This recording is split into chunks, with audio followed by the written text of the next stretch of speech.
యేసయ్యా నేదాగి క్షణముండలేనయ్యా నీవు చూడని స్థలమేది యేసయ్యా కనుమరుగై నేనుండలేనయ్యా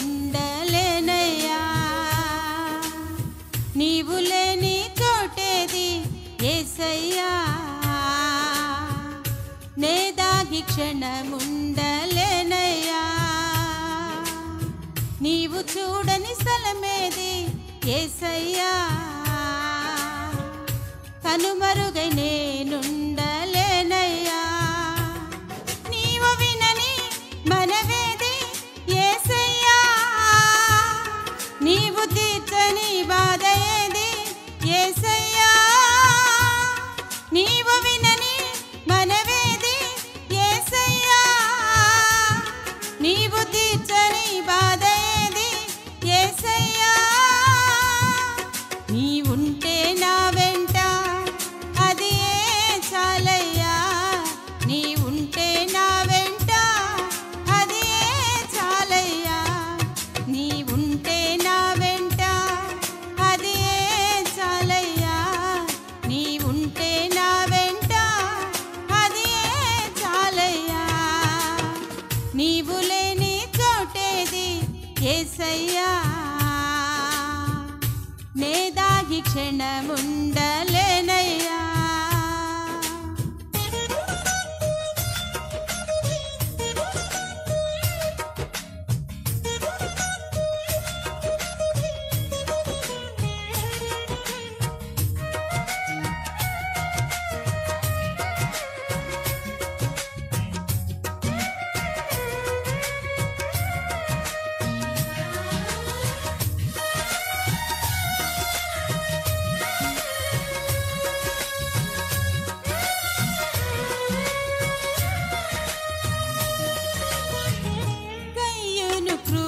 పగకు బలి అయిన హేబేలు రక్తము పెట్టిన కేక విన్న దేవుడవు అన్నల ఉమ్మడి కుట్రకు గురి అయిన యోసేపు మరణ ఘోష గోతి నుండి విన్న దేవుడవు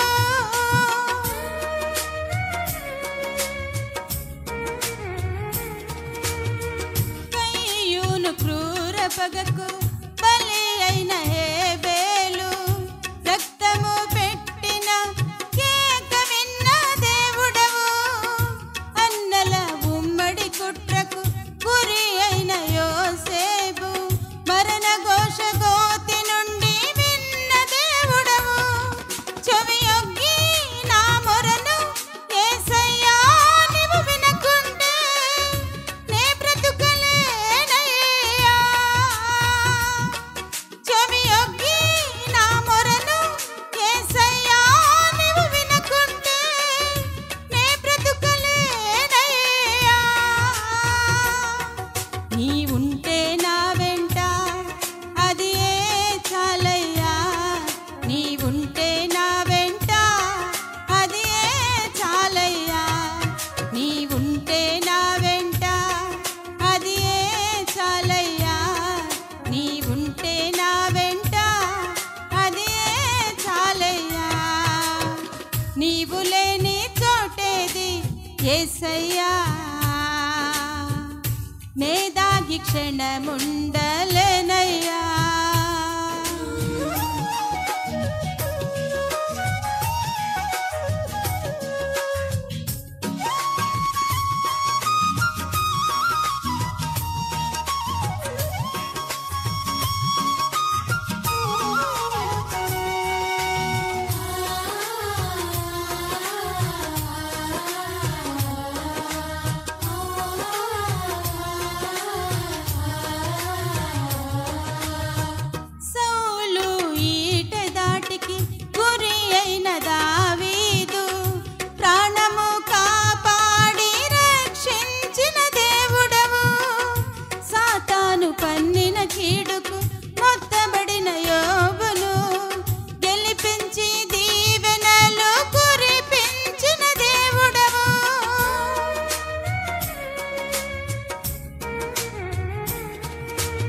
ఉంటే నా వెంట అది ఏ చాలయ్యా, నీ ఉంటే నా వెంట అది ఏ చాలయ్యా, నీ ఉంటే నా వెంట అది ఏ చాలయ్యా, నీ ఉంటే నా వెంట అది ఏ చాలయ్యా. నీవు లేని చోటేది యేసయ్యా, నే దాగి క్షణముండలేనయ్యా. నీవు చూడని స్థలమేది యేసయ్యా, కనుమరుగై నేనుండలేనయ్యా. నీవు లేని చోటేది యేసయ్యా, నే దాగి క్షణముండలేనయ్యా. నీవు చూడని స్థలమేది యేసయ్యా, కనుమరుగై నేనుండలేనయ్యా. నీవు వినని మనవేది యేసయ్యా, నీవు తీర్చని బాధ ఏది యేసయ్యా. నీవు వినని మనవేది యేసయ్యా, నీవు తీర్చని బాధ ఏది యేసయ్యా. నీ ఉంటే నా వెంట అది ఏ చాలయ్యా, నీ ఉంటే నా వెంట అది ఏ చాలయ్యా, నీ ఉంటే నా వెంట అది ఏ చాలయ్యా, నీ ఉంటే నా వెంట అది ఏ చాలయ్యా.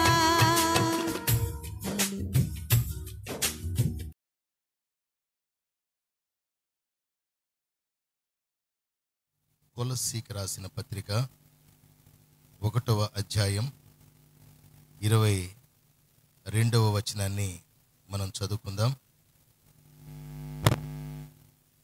తన సన్నిధిని పరిశుద్ధులుగాను నిర్దోషులుగాను నిరపరాధులుగాను నిలబెట్టుటకు ఆయన మాంసయుక్తమైన దేహమునందు మరణము వలన ఇప్పుడు మిమ్మును సమాధానపరిచెను. దేవునికి స్తోత్రం.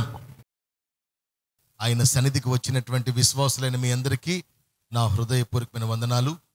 ఈ వాక్యాన్ని వింటున్నటువంటి ప్రతి ఒక్కరికి కూడా నా హృదయపూర్వకమైన వందనాలు చెల్లిస్తూ ఉన్నాను.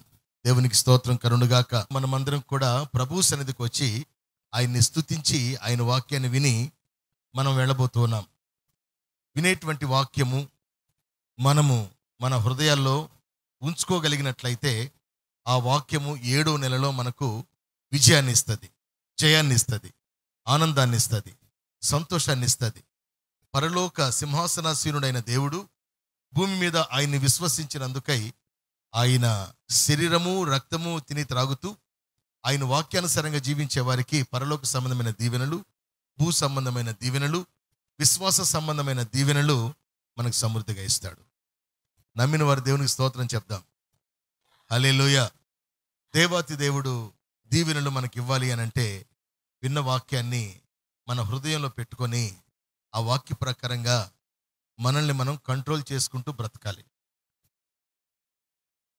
దేవునికి స్తోత్రం కరుణగాక. మనం ఎప్పుడైతే ఆ వాక్యాన్ని మనలో పెట్టుకొని మనం ఆ వాక్యానుసారంగా జీవిస్తున్నామా లేదని పరీక్షించుకుంటూ మనం జీవించినట్లయితే దేవాతి దేవుడు నీకు సమీపంగా ఉంటాడు. దేవునికి స్తోత్రం కరుణగాక. నిన్ను మర్చిపోడు, విడిచిపెట్టడు. ఆయన నిన్ను దీవిస్తాడు, ఆశీర్వదిస్తాడు. దేవునికి స్తోత్రం కరుణగాక. ఈ వాక్యాన్ని మరి ఒకసారి మనం చదువుదాం. తన సన్నిధిని పరిశుద్ధులుగాను, తన సన్నిధిని నిర్దోషులుగాను, తన సన్నిధిని నిరపరాధులుగాను నిలువబెట్టుటకు ఆయన మాంసయుక్తమైన దేహమందు మరణము వలన ఇప్పుడు మిమ్మును సమాధానపరిచెను. దేవునికి స్తోత్రం.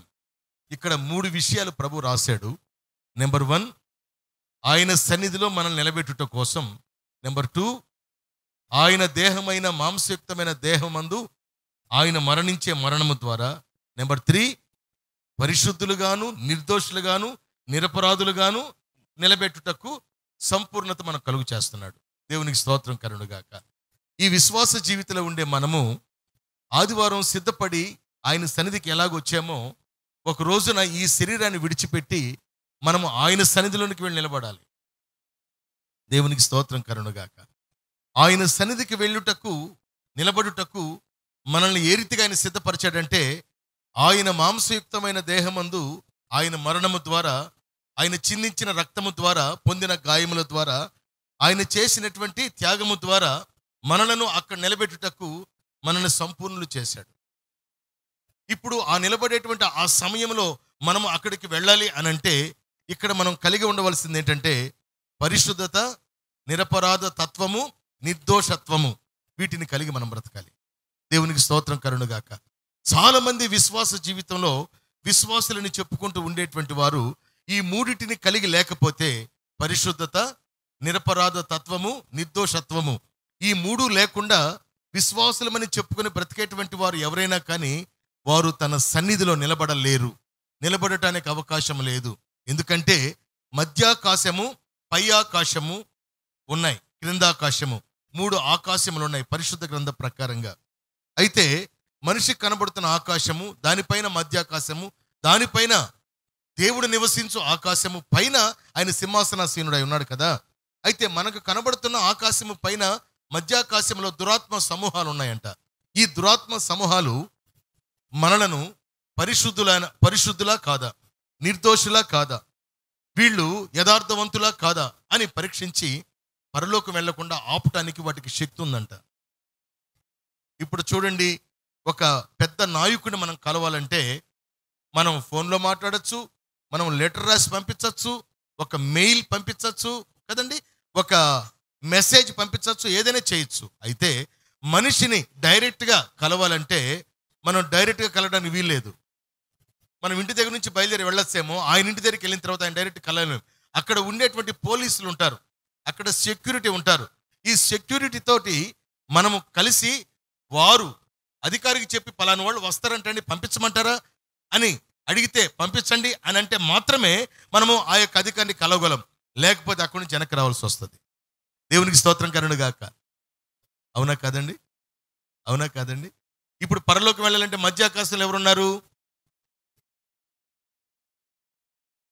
ఎవరున్నారు? దురాత్మ సమూహాలు. దురాత్మ సమూహాలు ఎందుకున్నాయి? నువ్వు దుష్టుడిగా జీవిస్తూ, పాపిగా జీవిస్తూ పరలోకంకి ఎలా వెళ్తావు బ్రదరు, పరలోకం ఎలా వెళ్తావు సిస్టరు అని, మన లోకం వేరేది ఉంది బ్రదరు, మన లోకం వేరేది ఉంది సిస్టరు అని తీసుకుపోతాయి. ఆమేన్ చెప్పండి. దేవునికి స్తోత్రం కలుగునుగాక.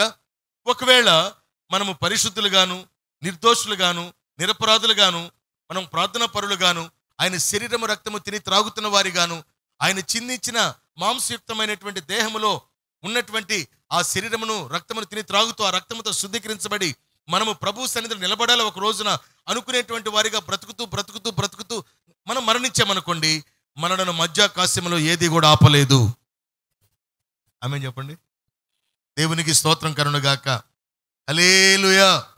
ఇక్కడ ప్రియమైన దేవుని బిడ్డారా, దేవాతి దేవుడు ఎవరిని తీసుకెళ్తాడండి? ఏర్పరచబడిన వారిని. ఆమేన్.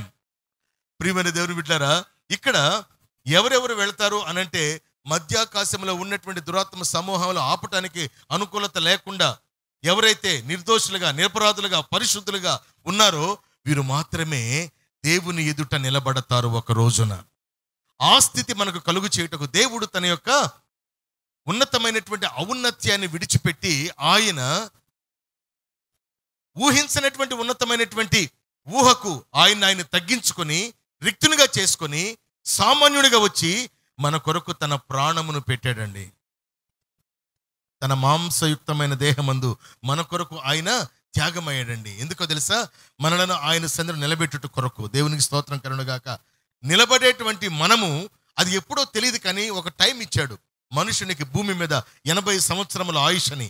ఈ ఆయుష్ ముగించిపోయేంత వరకు మనం ఏం చేయాలంటే పరిశుద్ధులుగాను, నిర్దోషులుగాను, నిరపరాధులుగాను మనం ఉండాలి. ఎప్పటిదాకా? ఎప్పటిదాకా? ఆయన సన్నిధిలో నిలబడేంత వరకు. కొంతమందికి ముందుగానే వెళ్ళిపోవాల్సిన అవకాశం ఉంటుంది, అవసరత వస్తుంది. గడిచిన దినాల్లో మీకు చెప్పాను లేదో, ఒక కుటుంబం, భార్య భర్తలు ఇద్దరికి ప్రార్థన అంటే ఇష్టం లేదు. వాళ్ళ ఇంటి ప్రక్కనే మందిరం ఉంది. 1-2-3 సార్లు ప్రార్థన చేయడం కూడా జరిగింది. చర్చికి రండి అని చెప్పడం కూడా జరిగింది. మందిరంకి వచ్చి వాక్యం వినండి అని చెప్పడం జరిగింది. అన్నీ జరిగినాయి. కానీ వాళ్ళకి మందిరం అంటే ఇష్టం లేదు. చివరికి విన్న వార్త ఏంటంటే, భార్య ఇంటికి వచ్చిన వెంటనే భర్తను తిట్టి వెంటనే ఉరేసుకుంది. ఆ ఇంట్లోకి వచ్చిన భర్త చేతులు కాళ్ళు కడుక్కొని ఉరి మీద వేలాడుతున్నటువంటి భార్యను దించగా చనిపోయింది. ఇక నేను ఎందుకు బ్రతకాలని ఆ అబ్బాయి కూడా దానికి ఊరేసుకుని చనిపోయాడు. అంత ఒక 5-6 నిమిషాలు ఇద్దరు చనిపోయారు. ఇప్పుడు వాళ్ళని ఎవరు కాపాడతారు? వాళ్ళు 80 ఏళ్ళు బతికారా? భూమి మీద బతికారా? ఇలా జరిగింది. దేవుడు చేశాడా? సాతాను ఏమైనా చేశాడా? వాళ్ళ యొక్క ఆశ అది. ఆమేన్. ఎవరు దేని మీద ఆధారపడతారో ఆ ఆధారపడిన ఆధారము ఒకవేళ పరలోక రాజ్యం చేరుస్తుందో నరకానికి చేరుస్తుందో అర్థం చేసుకొని చేయాలి ఏదైనా కానీ. లేకపోతే ఎవరు కూడా వారిని కాపాడలేరు. దేవునికి స్తోత్రం కలుగునుగాక. లాస్ట్ వీక్ జరిగింది భార్యాభర్తలు. ఇప్పుడు కూడా అది పోలీస్ కేసు. పోస్ట్ మార్టం చేసి వాళ్ళ పార్ట్లని తీసి బాక్సులో పెట్టారంట. కళ్ళు గుండెకాయలని తీసి. ఎందుకండి బ్రతుకు? కనుక నా ప్రియమైన దేవుని బిడ్డలారా, అపవాది ఎవరిని ఏ రీతిగా ఓడించాలనో, దేవుని యొక్క కృప పొందకుండా, రక్షణ పొందకుండా, దేవుని రాజ్యంలో నిలబడకుండా, నిర్దోషత్వము, నిరపరాధ తత్వము, పరిశుద్ధత కలిగి ఉండనివ్వకుండా ఎంతమంది ఎలా దోచుకోవాలి అంతమందిని అలాగ దోచేసుకుంటున్నాడు. వాడు విన్ అయిపోతున్నాడు. అయితే ప్రభు చెప్తున్నాడు, మాంసయుక్తమైన దేహమందు నేను మిమ్మల్ని నిలబెట్టుకోవాలి నా ఎదుట అని నేను విడిచిపెట్టకూడని భాగ్యమని తలంచగా విడిచిపెట్టి భూమి మీదకి వచ్చి మీ కొరకు నేను త్యాగం చేశాను అని చెప్తూ ఉన్నాడు. దేవునికి స్తోత్రం కలుగునుగాక. మనం ఎప్పుడు వెళ్తామో తెలియదు, కానీ వెళ్ళేంత వరకు మనము పరిశుద్ధులుగా, నిరపరాధులుగా, నిర్దోషులుగా మనం ఉండాల్సిందే. ఎందుకంటే ప్రపంచంలో మరణమునకు భయపడిన వారు ఎవరు అని అంటే క్రైస్తవులు మాత్రమే. ప్రపంచములో మరణమునకు భయపడని వారు ఎవరు అని అంటే ఎవరు? ఎందుకని? వాళ్ళు కలిగి ఉన్నటువంటి దేవుడు మరణము ద్వారా సమాధిలో లేడు. క్రైస్తవులు ఆరాధిస్తున్నటువంటి ఆ నజరేయుడైన యేసయ్య మరణించాడు భూమి మీదకి వచ్చి, కానీ సమాధిని జయించి లేశాడు. హల్లెలూయా. అందుకని క్రైస్తవునికి ఏమి లేదు. నేను చెప్తే చెప్తారా? మీరు చెప్తారా? మరణము లేదు. హల్లెలూయా. ప్రపంచమంతా దేనికి భయపడుతుంది? నేను చెప్తే చెప్తారా? మీరు చెప్తారా? మరణానికి. దేవునికి స్తోత్రం కలుగునుగాక. క్రైస్తత్వం దేనికి భయపడలేదు? ఎందుకని? వాళ్ళ దేవుడు, వాళ్ళ ఆరాధికుడు మరణమును జయించి తిరిగి లేచాడు. ఎప్పుడు? 3వ రోజు ఉదయాన్నే. ఎప్పుడు? 3వ రోజు ఉదయాన్నే. దేవునికి స్తోత్రం కలుగునుగాక. కాబట్టి మీరు సమాధిలో ఉన్న, సముద్రములో ఉన్న, మీరు చెరసాలలో ఉన్న, సింహాల బోన్లో ఉన్న, రోగములో ఉన్న, మీరు ఎలాంటి స్థితిలో ఉన్నా, తల్లి గర్భంలో ఉన్నా, ఎలాంటి పరిస్థితిలో ఉన్నా మీకు మరణం లేదని చెప్పినటువంటి ఆ ఏకైక వ్యక్తి ఎవరనంటే మరణమును జయించిన నజరేయుడైన యేసయ్య మాత్రమే. దేవునికి స్తోత్రం కలుగునుగాక. కాబట్టి ప్రియమైన దేవుని బిడ్డలారా, మనము పరిశుద్ధతను, నిరపరాధ తత్వమును, నిర్దోషత్వమును కలిగి మనము జీవించవలసిన వారమై ఉన్నాం. ఈ స్థితిని మనకు కలుగు చేసింది ఎవరనంటే మాంసయుక్తమైన దేహమందు ప్రభు మన కొరకు భూమి మీదకి వచ్చి తన ప్రాణమును మన కొరకు దారపోశాడు. ఇక మనము పాపమునకు దాసులము కాదు. ఆమేన్. లోకమునకు దాసులము, శరీరమునకు దాసులము, హృదయానికి మనకెవరో తెలుసా? శత్రువులు మన శరీరం అంట, ఇంకొక శత్రువు మన కన్ను అంట, ఇంకొక శత్రువు మన దేహం అంట. అందుకే ప్రభు చెప్పాడు, నీ దేహము నా ఆలయమని నీవు ఎరిగితివా? నీ కన్ను లోకమంతటా, నీ కన్ను నిన్ను ఆకర్షింపజేసి లోపరుచుకుంటుందని నీవు ఎరిగితివా?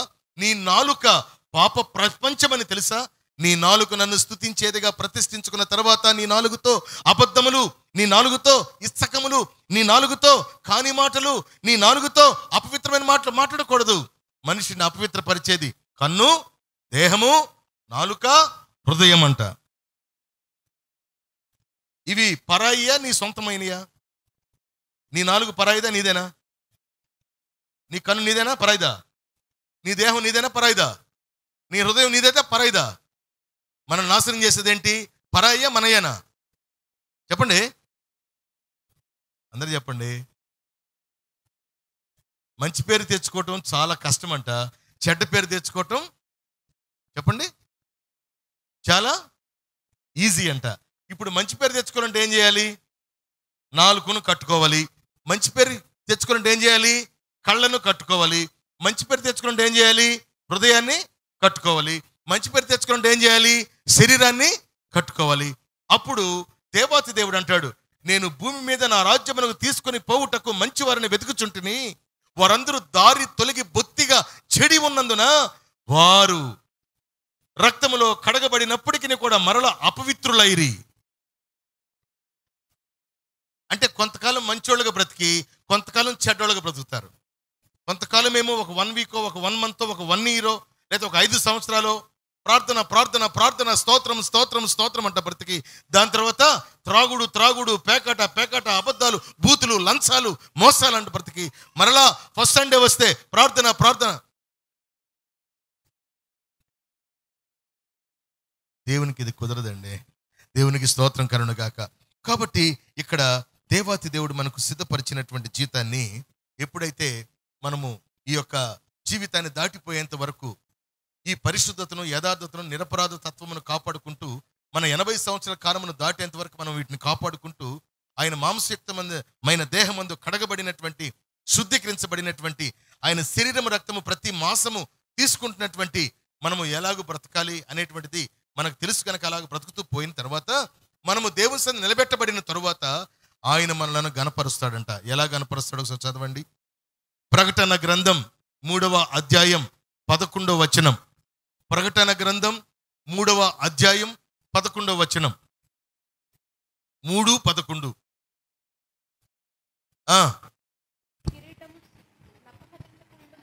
నేను త్వరగా వచ్చుచున్నాను, ఎవడును నీ కిరీటము అపహరింపకుండునట్లు నీకు కలిగిన దానిని గట్టిగా పట్టుకును. దేవునికి స్తోత్రం. గట్టిగా పట్టుకోవడానికి ఏదైనా బలమైంది ఉందా అని ఈ లోకంలో చూస్తే ఒక వ్యక్తి ఇనుమును చెప్పాడంట. ఇనుము చాలా గట్టిదండి అని చెప్పాడంట. ఇనుము చాలా గట్టిదే ఉన్న పదార్థాల్లో. కానీ ఇనుము ఒక రోజున ఏమవుతుందంటే తుప్పు పట్టిపోతుంది. ఏమైపోతుంది? తుప్పు పట్టిపోతుంది. సముద్రం కూడా చాలా పెద్దది, కానీ విపరీతమైనటువంటి ఎండల ద్వారా సముద్రం నీళ్ళు ఏమైపోతాయి? ఆవిరైపోతాయి. మబ్బు కూడా చాలా పెద్దది. ఆ మబ్బు కూడా ఒక రోజున ఈ వేడి మీకు ఏమవుతుందంటే కరిగిపోయి వర్షంలాగా మారిపోతాయి. భూమి మీద ఏది గట్టిది? దేన్ని పట్టుకుంటాం? ఎవరైనా గట్టిగా కన్నులు తిరిగిన గట్టోళ్ళని పట్టుకుంటే వాళ్ళు గట్టుకుంటారా? ఒక 15 ఏళ్ళు, 20 ఏళ్ళు, 30 ఏళ్ళు, 40 ఏళ్ళు అయితే ఏమైపోతాయి? వాళ్ళు బలహీనం అయిపోతారు. దేవునికి స్తోత్రం కరుణగా. మరి గట్టిది ఏది భూమి మీద చెప్పగలరా? దేవుని యందు విశ్వాసం. ఆమేన్, హల్లెలూయా. ఎందుకంటే పరిశుద్ధ గ్రంథంలో దేవుణ్ణి ఆశ్రయించి ఓడిపోయిన వాళ్ళు ఎవరు లేరు. భూమి మీద ఉండేటువంటి అనేక మంది జీవితాలలో దేవుణ్ణి ఆశ్రయించకుండా వర్ధిల్లిన వాళ్ళు ఎవరు లేరు.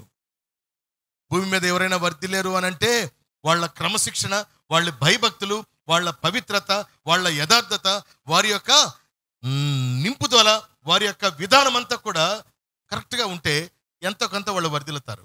దేవునికి స్తోత్రం.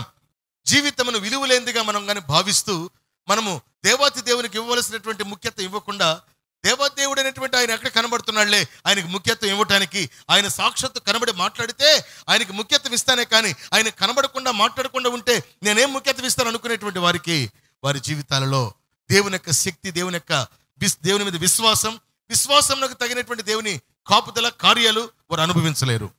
కాబట్టి నీకు కలిగిన విశ్వాసమునకు కర్త అయిన దేవుణ్ణి గట్టిగా నువ్వు పట్టుకుంటేనంట ఒక రోజున నీకు అక్కడ కిరీటం ఉందంట. ఏం కిరీటం అది? పరిశుద్ధులకు సిద్ధపరిచిన పరిశుద్ధ కిరీటం, నిర్దోషులకు సిద్ధపరిచిన నిర్దోషమైన కిరీటం, నిరపరాధులకు సిద్ధపరిచిన నిరపరాధ కిరీటం. దేవునికి స్తోత్రం కరుణగాక. కాబట్టి ఇక్కడ మనము ఒక కిరీటాన్ని పోగొట్టుకుంటాం అనేటువంటి ఉద్దేశంతో, విశ్వాసముతో ఆయన యందు మనం విశ్వాసులమై బ్రతకాలి. చాలామంది ఈ రోజుల్లో విశ్వాసులుగా బ్రతుకుతున్న వారు దినములు లెక్కేసుకోరు, సంవత్సరాలు లెక్కేసుకోరు. ఇక నాకు 50 వచ్చినాయి, నాకు 60 వచ్చినాయి, నాకు 65 వచ్చినాయి, నాకు 70 వచ్చినాయి, నాకు 75 వచ్చినాయి, నాకు 80 వచ్చినాయి, ఇక నేను ఇట్లా లెక్కేసుకోరు. ఎప్పుడు కూడా లోకానుసారమైన ఆలోచనతో బ్రతుకుతారు. ఎప్పుడు కూడా పాపంలో ఉండేటువంటి ఆలోచనలతో బ్రతుకుతారు. ఎప్పుడు కూడా లోకంలో దేవునికి అయిష్టమైన వాటి మీద ఆధారపడి బ్రతుకుతారు. కానీ ఇక్కడ ప్రభు చెప్తున్న మాట ఏంటంటే, దినములు చెడ్డవి కనుక సమయమును పోనివ్వక సద్వినియోగం చేసుకుంటూ, మీరు ఏ దినమున ఏ కీడు మిమ్మల్ని మోసగించి, ఒకరోజు మధ్యాకాశంలో దురాత్మలు మిమ్మల్ని పరలోకం చేరకుండా, మిమ్మల్ని బంధించకుండా, మిమ్మల్ని వెనక్కి లాగకుండానట్లుగా, మీరు ఏ నాటికి తగిన కీడును ఆనాడు మీరు జయించినట్టుగా పశ్చాత్తాప హృదయం కలిగిన వారై ఉండండి అన్నాడు. దేవునికి స్తోత్రం కలుగును గాక. కాబట్టి దేవాదేవుడు గొప్ప కిరీటం మనకి ఇవ్వబోతున్నాడు కనుక ఈ విశ్వాస జీవితంలో ఉండేటువంటి వారికి ఆ కిరీటానికి వెల మనం కట్టలేం. భూమి మీద ఉండేటువంటి ఎలాంటి బంగారు కిరీటంకైనా బరువేసి కాటాలో దానికి రేటు కట్టచ్చు. కానీ దేవాది దేవుడిచ్చే కిరీటానికి మనం రేటు కట్టలేం. దేవునికి స్తోత్రం కలుగును గాక. హల్లెలూయా.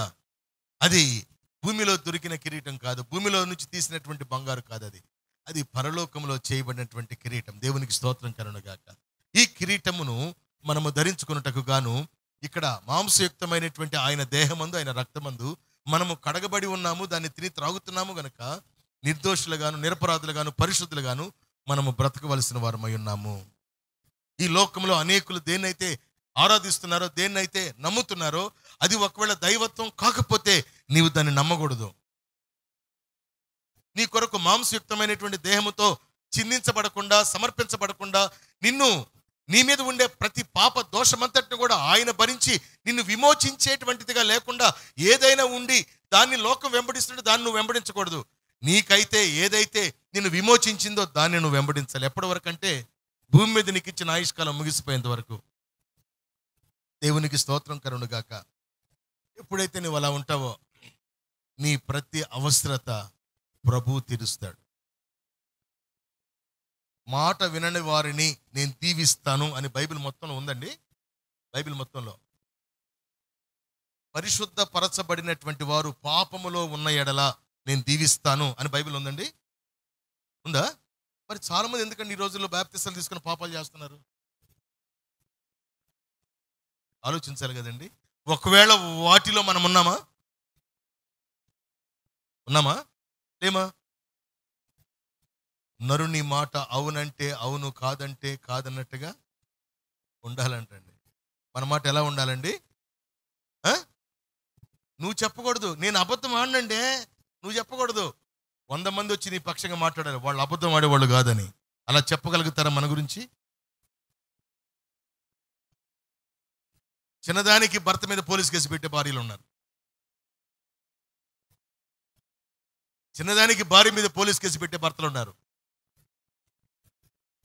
కదా.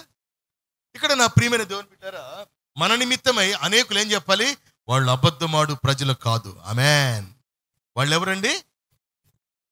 క్రీస్తు రక్తము చేత, మాంసయుక్తమైన దేహం చేత కడగబడిన వారు అని సాక్ష్యము చెప్పించుకోగలిగిన వారిగా మనం ఉండాలి. అప్పుడు మనం పరలోకానికి చేరుతాం. ఆమేన్ చెప్పండి. ఇది వాక్యం అండి. నేను చెప్పేది లోక సూక్తి కాదు, ప్రభు చెప్పిన వాక్యం చెప్తున్నా. ఆమేన్.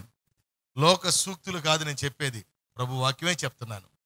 పరిశుద్ధులుగా, నిరపరాధులుగా, నిర్దోషులుగా మనము ఉండలేము, ఉన్నవారము కాదని ఆయన భూమి మీదకి శరీరధారిగా వచ్చి తన మాంస దేహముతో, రక్తముతో మనల్ని శుద్ధీకరించాడు. ఎందుకంటే ఆయన ఎదుట నిలబెట్టుటకు. ఎందుకంటే ఆయన ఎదుట, చెప్పండి, ఎందుకంటే ఆయన పని చేశాడు? మనం పరిశుద్ధులం కాదు కాబట్టి అని చెప్పండి. ఆమేన్. మనం నిర్దోషులము కాదు, మనం దోషులము కాబట్టి. ప్రియమైన దేవుని బిడ్డరా, ఇక్కడ మనకి కిరీటం ఉన్నదని మనం దృష్టించి గ్రహించి మనము ఈ బల్లారథంలో పాల్పంపులు పొందుకుంటూ ఏ రోజునైతే దేవాతి దేవుడు తన రాజ్యంలోనికి మనల్ని నిలబెట్టడానికి పిలుస్తాడో ఆ రోజు కిరీటం పొందుకోవాలి మనం. కాబట్టి ఇంకొక హెచ్చరిక కూడా చెప్తాడు, చదవండి. 1 కొరింథీ 7:23. 1 కొరింథీకి రాసిన పత్రిక 7వ అధ్యాయం 23వ వచనం. 1 కొరింథీ 7:23. మీరు విలువ పెట్టి కొనబడిన వారు గనుక మనుషులకు దాసులు కాకుడి. మనం ఎవరమండి? అప్పుడు మనం విలువ పెట్టి కొనబడిన వారికి సొత్తు అవుతామా? విలువ పెట్టి కొనబడని వారికి సొత్తు అవుతామా? మీరు విలువ పెట్టి కొనబడిన వారు. ఏంటి ఆ విలువ? మాంసయుక్తమైన దేహమందు రక్తము. ఇప్పుడు మనం ఎవరు సొత్తు? అందుకే మనుషులకు దాసులు కాకుడి అన్నాడు. ఈ రోజుల్లో ప్రియమైన దేవుని బిడ్డలారా, దేవాతి దేవుని బిడ్డలని చెప్పుకుంటూ, క్రైస్తవులని చెప్పుకుంటూ, బలారాధన తీసుకున్నాం చెప్పుకుంటూ, అన్ని చెప్పుకుంటూ మనం ఎవరికి దాసులుగా ఉన్నాం చెప్పండి? ఎవరికి? మనుషులకా? అలా ఉండటం న్యాయమేనా? దాని వలన పరలోకంలో ఆయన ఎదురు నిలబడలేం. కాబట్టి మనుషులకు దాసులు అంటే మనుషుల యొక్క మాయోపాయములే కానీ, మనుషుల యొక్క ఆజ్ఞలే కానీ, మనుషుల యొక్క నిర్ణయాలు, తీర్మానాలు, ఆజ్ఞలు కానీ దైవోపదేశములుగా మనము తీసుకోకూడదు. మనుషులయ్యి మనుషుల్లాగా తీసుకోవాలి, దేవునివి దేవునిలాగా తీసుకోవాలి. ఆమేన్ చెప్పండి, ఆమేన్ చెప్పండి. హల్లెలూయా, హల్లెలూయా. నా ప్రియమైన దేవుని బిడ్డలారా, ఒకవేళ మనం మనుషులు ఒకవేళ దేవునిలాగా తీసుకుంటే దేవుడు మనల్ని అంగీకరించడండి. మనం ఏ నియమముతో బ్రతుకుతున్నామో దేవుడు చూస్తాడు. కాబట్టి ఇక్కడ మనుషుల యొక్క మాయోపాయముల ద్వారా, మనుషుల యొక్క జ్ఞానోపదేశముల ద్వారా మనము ఇక్కడ దేవుని విడిచిపెట్టే వరకు కాకుండా మనము విలువ పెట్టి ఆయన రక్తముతో కడగబడి కొనబడ్డాము కనుక మనం ఎప్పుడు కూడా సమూయేలు దేవుని సంధిలో చిన్న టైంలో, చిన్న వయసులో తల్లి పాలు విడిచిన వెంటనే అక్కడ విడిచిపెట్టేసింది సమూయేలుని. తల్లి విడిచిపెట్టినప్పుడు ఒక రాత్రికాల సమయంలో ఆయన ఆ యొక్క దయాస్ దగ్గర పడుకొని ఉన్నప్పుడు సమూయేలుని దేవుడు పిలిచాడు. పిలిచినప్పుడు సమూయేలు అనుకున్నాడు, దేవుడు పిలిచాడు అనుకోవట్లా, పాస్టర్ గారు పిలిచారేమో అనుకుంటున్నాడు. ఒకసారి పిలిచాడు సమూయేలు అని దేవుడు. అప్పుడు సమూయేలు ఎలాగూ జవాబిచ్చాడంటే, పాస్టర్ గారికి అంటే ఏలి అనేటువంటి సేవకుడు అక్కడ ఉన్నాడు, ఏలి అనే సేవకుడు. ఆ ఏలి అనే సేవకునికి, నా ఏలిని వాడా చిత్తము చెప్పండి అన్నాడంట. అప్పుడు ఆయన, నేనెప్పుడు పిలిచాను నిన్ను? చిత్తము చెప్పండి అంటూ నేనెప్పుడు పిలిచాను నిన్ను అని అంటున్నాడు. వెళ్ళి పడుకోపో అంటున్నాడు ఏలి అనే సేవకుడు. మరలా దేవాతి దేవుడు సమూయేలుని సమూయేలు అంటున్నాడు. మరలా సమూయేలు నిద్రలేచి, నా ఏలిని వాడా చిత్తము చెప్పండి అని మరలా ఏలి దగ్గరికి వెళ్ళి సేవకుని దగ్గరికి వెళ్ళి అంటున్నాడు. అప్పుడు ఆయన అంటాడు, నేనెప్పుడు పిలిచాను నిన్ను? నేను పిలవలేదే, పడుకోపో. మరలా దేవుడైన యెహోవా సమూయేలుని పిలుస్తున్నాడు పడుకున్నాక, సమూయేలు అని. మరలా వెళ్తాడు, నా ఏలిని వాడ చిత్తమండి, నువ్వు పిలిచావు కదా, నేనెప్పుడు పిలిచాను నిన్ను? వెళ్ళి పడుకోపో. మరలా ప్రభు సమూయేలు అని పిలిస్తే మరలా వెళ్ళబోయే మునిపి ఆయన చెప్తున్నాడు, నిన్ను పిలుచున్నది నేను కాదు నాయన, నిన్ను దేవుడు పిలుస్తున్నాడు. మనము ఆరాధిస్తున్నటువంటి మన దేవుడు పిలుస్తున్నాడు. ఈసారి ఆయన పిలిస్తే, చిత్తము తండ్రి, చిత్తము ప్రభువా అని చెప్పి నువ్వు ఉత్తరం ఇవ్వు, నా యొద్దకు రావద్దు, నీతో ప్రభు మాట్లాడుతున్నాడు అని చెప్పాడు. దేవునికి స్తోత్రం. ఆ సమూయేలు ఎంతమంది రాజుల్ని అభిషేకించాడో. అయితే చివరికి ఈ సమూయేలుకు దేవుడు ఎందుకు పిలిచాడు, సమూయేలుకి ఏం చెప్పాడు అని అంటే, ఏలీకి 2 పిల్లలు ఉన్నారు. ఏలి అనే సేవకుని దగ్గర సమూయేలు ఎవరు? పరిచయం చేసేవాడు. ఈ యొక్క ఏలీకి 2 పిల్లలు ఉన్నారు, మగ పిల్లలు. వీళ్ళు ఏం చేస్తారంటే, మందిరానికి వచ్చే ఆడవాళ్ళతో వ్యభిచారం చేస్తారు. బైబిల్లో ఉందండి. మందిరానికి వచ్చే స్త్రీలతో ఏం చేస్తారు? వ్యభిచారం చేస్తారు వాళ్ళు. నీ సేవకుడైనటువంటి ఏలీకి ఉన్నటువంటి 2 కుమారులు నా సన్నిధికి ఆరాధించడానికి వచ్చినటువంటి స్త్రీలతో వాళ్ళు పాపము చేస్తున్నారు గనక, రాబోవు నెలలో, రాబోవు ఈ దినమున, రాబోవు ఈ సమయానికి వారిద్దరు చనిపోతున్నారని నీ యొక్క ఏలిని వాడైన ఏలికి చెప్పు. నేను చెప్పకుండా మరణానికి అప్పగిస్తే, దేవా నీ సేవ చేసిన ఏలి అనేటువంటి సేవకుడైన నాకు నువ్వు చెప్పకుండా నా బిడ్డలు ఎందుకు చంపావు అని నన్ను ఏలి అడుగుతాడు. కాబట్టి ముందుగా చెప్పు అని చెప్పాడు. అప్పుడు తెల్లారింది, ఉదయం అడుగుతున్నాడు ఏలి, అయ్యా నీతో రాత్రి దేవుడు 3 సార్లు పిలిచిన నా దగ్గరికి వచ్చావు కదా, 4వసారి నువ్వు దేవునితో మాట్లాడని చెప్పా కదా, నీకు మరలా 4వసారి పిలిచాడా? పిలిచాడయ్యా. ఏమన్నా చెప్పాడా? చెప్పాడయ్యా. అదంతా నాకు చెప్పంటే నేను చెప్పనయ్యా అన్నాడంట. ఎందుకని? బిడ్డలు చనిపోయే వార్త, దుర్వార్త చెప్పాలి. ఇప్పుడు నేను ఆ మాట చెప్పి మిమ్మల్ని బాధ పెట్టలేను, ఆ మాట చెప్పి మీకు నేను పగస్తుడిని కాలేను. అంతే కదండి. ఒక అధికారి దగ్గర పనివాడుగా ఉన్నప్పుడు అధికారికి పనివాడు నీ బిడ్డలు చేస్తారని చెప్తే అధికారి పనిలో ఉంచుతాడా? ఆ మాట చెప్పి నీకు దూరం కాలేను, ఆ మాట చెప్పి నేను నీ ద్వారా కోపం అనుభవించలేను, భరించలేను. నువ్వు చెప్పకపోతే నేను నిన్ను శిక్షిస్తాను. నీకు శిక్ష రాకుండా ఒకవేళ నాకు శిక్ష వచ్చినా పర్లేదు, ఉన్నదన్నట్టు చెప్పాల్సిందే అని చెప్పి ఏలి అనేటువంటి సేవకుడు కఠినంగా ఖచ్చితంగా మాట్లాడినప్పుడు చెప్పాడు, నీ బిడ్డలు ఇలా చేస్తున్నారంట, నీ బిడ్డలు వచ్చే టయానికి, వచ్చే రోజుకి, వచ్చే నెలకి, వచ్చే సమయానికి దేవుని సన్నిధిలో ఆరాధించే సమయంలో మరణించిన వారై బరియలు చేస్తామని చెప్పాడు. ఇప్పుడు ఈ తండ్రిల్లి బిడ్డలను సరి చేసుకోవద్దా? చంపలు పగలగొట్టాలా? ఏం చేయాలా? గోరుముద్దలు పెట్టాలా? ఏం చేయాలా? గోరుముద్దలు పెట్టాలా? భలే పాపం చేస్తున్నారా అని గోరుముద్దలు పెట్టాలా? ఏం చేయాలా అమ్మా? ఏం చేయాలా? మీరు చెప్పండి, తీర్పు తీర్చండి. ఆయన చెప్పుకోలేకపోయాడు బిడ్డలకి. ఆ టయానికి మరణించారండి. హల్లెలూయా. ఏలి వృద్ధుడైపోయాడు. బిడ్డలు మరణించారు, ఏలి వృద్ధుడైపోయాడు. ఏలి మరణించాడు. నెక్స్ట్ సమూయేలు అక్కడ వర్ధిల్లాడు. ఆమేన్ చెప్పండి. మన కుటుంబాల్లో కూడా, మన విశ్వాస జీవితంలో కూడా మనలను తెలియకుండా మోసం చేసి దేవునికి వ్యతిరేకంగా పనిచేసే ప్రతి శాపమును మనం ఏం చేయాలి? అగ్నితో కాల్చినట్లుగా ప్రయత్నించాలి. కన్నీరు కార్చాలి, ఉపవాసం ఉండాలి. దేవా, నా బిడ్డలు శపించబడకూడదు, నా ప్రార్థనా జీవితం వ్యర్థమైపోకూడదు, నేను తిని త్రాగుతున్నటువంటి నీ యొక్క శరీరం రక్తము నన్ను నాశనానికి నడిపించకూడదు, నేను తిని త్రాగుతున్నటువంటి యొక్క శరీరం రక్తము నన్ను జయ జీవితంలోనికి నడిపించాలి ప్రభువా. నాకంటే ఎక్కువగా నా బిడ్డలు ఇంకా వర్ధిల్లాలి ప్రభువా. నా కుటుంబాన్ని, నన్ను చూసిన అనేకులు కూడా వర్ధిల్లాలి ఆ కుటుంబం వలె అని, నా కుటుంబం మాదిరికరంగా ఉండాలి ప్రభువా అన్నట్లుగా మనం సరి చేసుకోవాలి. దేవునికి స్తోత్రం. దైవ సేవకుడు కావలసిన బిడ్డలు ఏమైపోయారు? దైవ సేవకునికి సంతోషకరంగా లేరండి. దైవ సేవకుని ద్వారా వాళ్ళు మరణించవలసి వచ్చింది. కాబట్టి మనము క్రమము చేసుకోవాల్సిన క్రమం చేసుకోకపోతే ఏది ఉన్నా ఎంత ఉన్నా ఒక రోజున అది మరణముతో సమానమే, అది లేని దాంతో సమానమే. మనము ఏదున్నా ఉన్నదాన్ని మనం ఏం చేయాలంటే వాక్యానికి లోపరిచేది. మనకి శత్రువులు ఎవరెవరండి? హృదయము, తర్వాత శరీరము, తర్వాత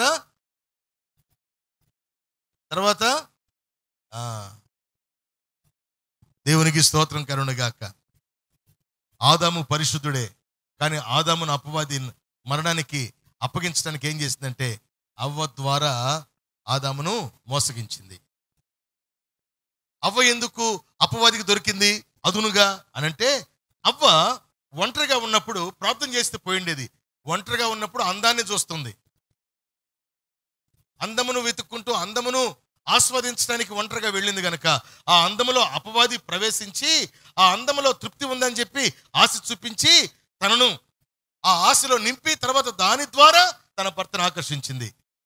కాబట్టి దేవుడు నరుడు ఒంటరిగా ఉండడం మంచిది కాదని ఏం చేశాడండి? దేన్నో ఒక దాన్ని తీసుకొచ్చి, ఒక పదార్థాన్ని, ఒక వస్తువుని తెచ్చి నరునికి భార్యగా చేయకుండా నరునిలోనే ఎముక తీసి,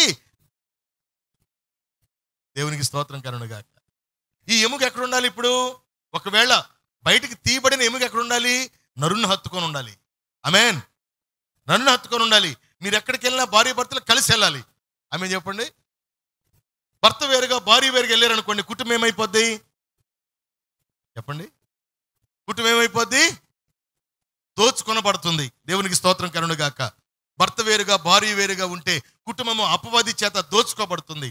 కాబట్టి మీరు కన్నీరు కార్చి, ఏడ్చి, పొట్టమార్చి, ఉపవాసం ఉండి, నా భర్తను నాతో ఉంచు ప్రభువా, నా భార్యను నాతో ఉంచు ప్రభువా, మేమిరువురము కలిసి నీ సన్నిధిలో ప్రభువా వెంబడిస్తాం, ఇరువురము కలిసి పనికి వెళ్తాం, ఇరువురము కలిసి భోంచేస్తాం, ఇరువురము కలిసి ప్రయాణం చేస్తాం, ఇరువురిమి కలిసి ఆనందిస్తాం. ఇరువురిమి అంతేగాని నా భార్య ఆనందం వారు నా భార్యదే, నా భర్త వేరు, నా భర్త సంపాదన వేరు, నా సంపాదన వేరు, నా విషయం నా భార్యకి తెలియకూడదు, నా భార్య ఇది నా భర్తకు తెలియకూడదు కాదు కుటుంబం. హల్లెలూయా, హల్లెలూయా. ఇప్పుడు లోపల నుంచి తీసిన ఎముక ఎక్కడ ఉండాలండి? నేను లోపల దానను అని ఈ తీయబడిన వానితో ఉండాలి. ఆమేన్. ఒకవేళ భర్త బయటికి వెళ్ళి భార్యను ఇంట్లో పెట్టి వెళ్ళిన ఇంట్లో భార్య ఏం చేయాలి? తన పని ముగించుకొని ప్రభుతో ప్రార్థించాలి. ఆమేన్ చెప్పండి. ఆమేన్. పని ముగించుకొని కడుపు నిండా ప్లేట్లో పెట్టుకొని భోంచేసుకొని ఇంకా టీవీలు చూస్తూ ఉండకూడదు. కాబట్టి నా ప్రియమైన దేవుని బిడ్డరా, ఇక్కడ మనుషులకు మనము దాసులము కాకూడదు. లాస్ట్ మాట 24వ వచనం చదవమ్మా. 1 కొరింథీ 7వ అధ్యాయం 24వ వచనం లాస్ట్ మాట. సహోదరులారా, ప్రతి మనుష్యుడు ఏ స్థితిలో పిలవబడునో ఆ స్థితిలోనే దేవునితో సహవాసము కలిగి ఉండవలెను. దేవునికి స్తోత్రం. ఇక్కడ అవ్వ చేసిన సహవాసము ఎవరితో చేసింది? సాతానుతో చేసింది. ఇక్కడ ఏం చెప్తుంది? మీరు పిలువబడ్డారు. ఎక్కడి నుంచి? మట్టిలో నుంచి. ఆమేన్. మట్టిలో ఉన్నటువంటి ఆ యొక్క లోతైన స్థలంలో ఉన్నటువంటి మట్టిని తీసి ఆయన చేతులతో చేసుకున్నాడు, జీవం పోసుకున్నాడు, ఆయన మనల్ని బ్రతికింపజేశాడు, ఎముకను తీశాడు, ఇద్దరుగా చేశాడు కదా. ఇప్పుడు మనం ఎవరితో సహవాసం చేయాలి? ఇంత చేసిన వానితోనా, తోటలో తిరిగే సాతానుతోనా? ఇక్కడ ప్రభు చెప్తున్నాడు, నీవు పిలువబడినటువంటి పిలుపును నువ్వు గుర్తు చేసుకొని, నీకు ఇచ్చిన ఈ కుటుంబ స్థితిని గుర్తు చేసుకొని, నీకు ఇచ్చిన ఈ రక్షణ మాంసయుక్తమైన దేహమందు ఆయన నిన్ను శుద్ధీకరించినటువంటి విమోచించబడినటువంటి పవిత్రమైన జీవితమును గుర్తు చేసుకొని, ఆయన శరీరము రక్తము తిని త్రాగుతున్నటువంటి నీవు ఆయన ఇచ్చినటువంటి పవిత్రమైన సంపూర్ణతను గుర్తు చేసుకొని, ఆయన ఎదుట ఒకరోజు నిలవబడుటకు నిష్కలంకముగా, నిర్మలత్వముగా, పరిశుద్ధులుగా, నిర్దోషులుగా, నిరపరాధ నిలవబడుటకు మీరు కలిసి ప్రయాణం చేయాలన్నాడు దేవుడు. ఒకవేళ ఒక ఉన్నతమైన విషయం మనము ఇది లాస్ట్గా చెప్పుకొని ముగించుకోవచ్చు. అదేంటంటే, భర్త ఎంత కన్నీరు కార్చి భార్య ప్రార్థన చేసినా, లేకపోతే భార్య కోసం భర్త కన్నీరు కార్చి ప్రార్థన చేసి ఉపవాసం ఉన్నా, ఈ భార్య చేసిన కన్నీరు కార్చి ఉపవాసం ఉన్నా, ఈ భర్త చేసిన భార్య కొరకు కన్నీరు కార్చి ఉపవాసం ఉన్నా, ఆ భార్య ఆ భర్త మారలా, ఇద్దరు చనిపోయారు. బాగా అర్థం చేసుకోండి. బాగా అర్థం చేసుకోగలరని చెప్తున్నా. బాగా అర్థం చేసుకోండి. భార్య కోసం భర్త బాగా కన్నీరు గార్చి ఉపవాసం ఉండి, బాగా ఎట్టగైనా నా భర్తని మార్చుకుంటా, ప్రార్థన చేస్తే దేవుడు పరిస్థితులు మార్చివేస్తాడు, ప్రార్థన చేస్తే దేవుడు ఏ విషయంలో ఓటమిని ఇవ్వడు, ఆయన ఓటమి ఇచ్చేవాడు కాదు. ఎస్తేరు ఉపవాసం ఉండి ప్రార్థన చేసినప్పుడు యూదులందరినీ కూడా కాపాడినట్టుగా నా భర్తను ఒక్కడిని నేను కాపాడుకోలేనా, నా భార్య ఒక్కదానిని నేను కాపాడుకోలేను, రక్షించుకోలేనా అనేటువంటి ప్రార్థన చేస్తూ చేస్తూ రక్షించబడకుండానే ఇద్దరు చచ్చిపోయారు అనుకోండి. ఎప్పుడైనా ఈ డౌట్ వచ్చిందా మీకు? ఏం జరుగుతుందో చెప్తారా? చెప్తారా?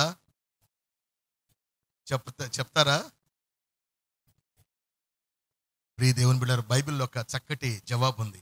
అదేంటంటే, భార్య భర్త కొరకు కన్నీరు ఉపవాసం మరణించేంత వరకు విశ్వాసంతో కార్చి ఒకవేళ మరణిస్తే భార్యను బట్టి భర్తను దేవుడు రక్షించుకుంటాడంట. ఒకవేళ భార్య కొరకు భర్త, నా భార్య లోకాశ, నేత్రాశ, హృదయాశ, శరీరాశ, ఏదేదో కలిగి బ్రతుకుతున్నటువంటి, నేను లేని సమయంలో రహస్యమైన పాపం, నేను లేని సమయంలో రహస్యమైనటువంటి క్రియలు, నేను లేని సమయంలో రహస్యమైన ఆలోచనలు, ఊహలు, ఉద్దేశాలతో బ్రతుకుతున్నటువంటి ఆ భార్య కోసం ఆ భర్త ఉపవాసం ప్రార్థన చనిపోయాడు అనుకోండి. దేవుడు అంటాడు, గుణవంతుడైనటువంటి తన యొక్క ప్రార్థన, కన్నీరు, మరణమును బట్టి భార్యను, ఎందుకో తెలుసా, మరణించిన తర్వాత నా ప్రియమైన దేవుని బిడ్డలారా, భర్త వేరుగా భార్య వేరుగా పరలోకంలోకి వెళ్ళరంట. ఏ ఎముక ఆ దేహంలోనికి అమర్చబడాలి. ఆమె చెప్పండి. ఏ ఎముక ఏ దేహములో నుంచి తీయబడిందో ఆ తీయబడిన దేహంలోనికి ఆ ఎముక, చెప్పండి, అప్పుడు ఆ దేహం సంపూర్ణమవుతుంది. ఆ దేహం అప్పుడు, ఆ ఆత్మ అప్పుడు, ఆ విశ్వాసి అప్పుడు, ఆ రక్షించబడిన వ్యక్తి అప్పుడు, ఆ కన్నీరు కాల్చిన వ్యక్తి అప్పుడు సంపూర్ణమవుతారు. దేవునికి స్తోత్రం కలుగునుగాక. గుణవతి అయిన భార్య తన వాక్యమును బట్టి, నీతిని బట్టి, తన యొక్క ప్రార్థన జీవితము, తన కాలమంతా భూమి మీద బ్రతికిన కాలమంతా తన ప్రార్థన జీవితమును కలిగి ఉన్న దానిని బట్టి దేవుడు ఖచ్చితంగా ఆ గుణము లేనటువంటి వ్యక్తిని గుణవంతులుగా చేసుకుంటాడంట. స్త్రీ విషయంలో పురుషుడు కానీ, పురుషుని విషయం స్త్రీ కానీ. ఈ డౌట్ చాలా మందికి వచ్చింది. యేసుక్రీస్తు ప్రభువారు ఉన్న దినాల్లో ధర్మశాస్త్రోపదేశకులు, మోషే ధర్మశాస్త్రం ఎరిగినటువంటి జ్ఞానవంతులు ప్రభు నిలబెట్టి ఒక ప్రశ్న వేశారు. ప్రభువా, చెప్పండి, ఒక భార్య వివాహం చేసుకొని భర్తను, పిల్లలు లేకుండా భర్తను పోగొట్టుకుంది, భర్త చనిపోయాడు. తర్వాత ఆ భర్తకు తమ్ముడు ఆమెను మళ్ళీ వివాహం చేసుకున్నాడు. వాడికి కూడా పిల్లలు పుట్టకుండా వాడు చచ్చిపోయాడు. తర్వాత వాడికి ఇంకొక తమ్ముడు ఉన్నాడు, మూడోవాడు, వాడు కూడా చేసుకున్నాడు. వాడికి పిల్లలు పుట్టకుండా వాడు చచ్చిపోయాడు. అలాగూ 7 అన్నదమ్ముళ్ళు ఆమెను చేసుకొని పిల్లలు పుట్టకుండా చచ్చిపోయారయ్యా. లాస్ట్లో 8వదిగా ఆమె కూడా చనిపోయింది. ఇప్పుడు అందరూ చనిపోయారయ్యా. పునరుద్ధానంలో ఆ స్త్రీకి ఈ 7 పెనిమిట్లు కదా, ఎవరు పెనిమిటి అని అడిగారంట. హల్లెలూయా. ప్రభు చెప్పాడంట, భూమి మీద ఉన్నటువంటి శరీర సంబంధమైనటువంటి జీవితము వేరు, పరలోక సంబంధమైనటువంటి రూపాంతరము పొందినటువంటి మహిమ దేహ జీవితము వేరు. ఇక్కడ ఇద్దరుగా ఉండేటువంటి వాళ్ళు ఇక్కడ ఒంటరిగా ఉండకూడదు కాబట్టి వారిలో నుంచి ఎముకను తీసి ఇద్దరుగా చేశాను. కానీ పరలోకం ప్రవేశించినాక ఇద్దరుగా రారు, వారిలో వారు అమర్చబడి వస్తారు. గట్టిగా ఆమె చెప్పకపోయారా? అర్థమైతేనే, నేను చెప్తేనే చెప్తారు మీరు కదా. అప్పుడు ఇంకా ధర్మశాస్త్రోపదేశకులు ఆయన అడగల. ఇంకా ఇంత విషయము వాళ్ళకి తెలియదు. దేవుడు వేరు, మనుషులు వేరు, దేవుని జ్ఞానము వేరు, మనుషుల జ్ఞానం వేరు, పరలోకం వేరు, భూలోకం వేరు, ఈ భూమి మీద మరణము వేరు, అగ్నిగుండం అనే నిత్య మరణము వేరు. ఈ భూలోకంలో మరణము, రోగిగా చనిపోయేటప్పుడు ఒక 2-3 గంటలు, ఒక 10 గంటలు, ఒక 5-6 రోజులు ఇబ్బంది పడతామేమో. అగ్నిగుండంలో అలా కాదు కదా. అగ్ని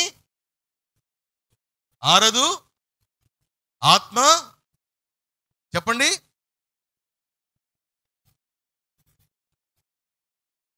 ప్రియమైన దేవుని బిడ్డలారా. కాబట్టి ఇక్కడ మనము నిర్దోషులుగాను, నిరపరాధులుగాను, పరిశుద్ధులుగాను ఆయన ఎదుట నిలబడినప్పుడు ఆయన మనలను పరిశుద్ధమైన కిరీటంతో అలంకరించబడుటకు అర్హులుగాను, ఓకే, తర్వాత మనుషులకు దాసులు కాకుండా బ్రతుకువారిగాను, మనము ఏ స్థితిలో ప్రభు మందిరంలో పాదం పెట్టి మనము మేలు పొందేమో, పొందిన మేలును పరలోకం చేరేంత వరకు గుర్తు తెచ్చుకుంటూ చేసిన మేలును మర్చిపోకుండా జీవించేవారుగాను మనం ఉండాలి. ఆమేన్ చెప్పండి. ఈ రోజుల్లో మేలు చేసిన వాళ్ళని మర్చిపోతారు. ఏంటండి, ఈ రోజుల్లో మేలు చేసిన వారిని మర్చిపోతారండి. ప్రభు చెప్తున్నాడు, నీవు నా సన్నిధిలోకి ఏ స్థితిలో వచ్చావో, నా సన్నిధిలోకి వచ్చిన నీవు ఆ స్థితిని ఎప్పటికీ మర్చిపోవద్దు. ఏం మేలు పొందేవో కృతజ్ఞతగా బ్రతకాల్సిందే అని అంటున్నాడు. మనుషులకు దాసులు కావద్దు అంటున్నాడు. ఉన్నతమైన కిరీటం ధరించుకోవాలంటున్నాడు. పరిశుద్ధులుగా, నిర్దోషులుగా, నిరపరాధులుగా ఉండాలంటున్నాడు. దేవునికి స్తోత్రం కలుగునుగాక. ఆయన శరీరము రక్తము తిని త్రాగుతున్న మనము, నా ప్రియమైన దేవుని బిడ్డలారా, భూమి మీద మనము యుద్ధము చేసేవారిగా అపవాదితో, లోకముతో, పాపముతో, దేవునికి వ్యతిరేకమైన క్రియలతో యుద్ధము చేసేవారిగా మన కళ్ళను, మన నాలుకను, మన హృదయమును, మన దేహమును మనము ఆయుధాలుగా వాడాలి. ఎప్పుడైతే మన హృదయమును, మన దేహమును, మన నాలుకను, మన కళ్ళను ఆయుధంగా వాడుతామో అప్పుడే ఆయన ఒక రోజున ఆయన ఎదుట, తన తండ్రి ఎదుట పరిశుద్ధులుగా, నిర్దోషులుగా, నిరపరాధులుగా నిలవబెట్టి మనకు కిరీటాన్ని అలంకరింపజేస్తాడు. దేవునికి స్తోత్రం కలుగునుగాక. మనమంతా కిరీటాలు పొందుకుందముగాక.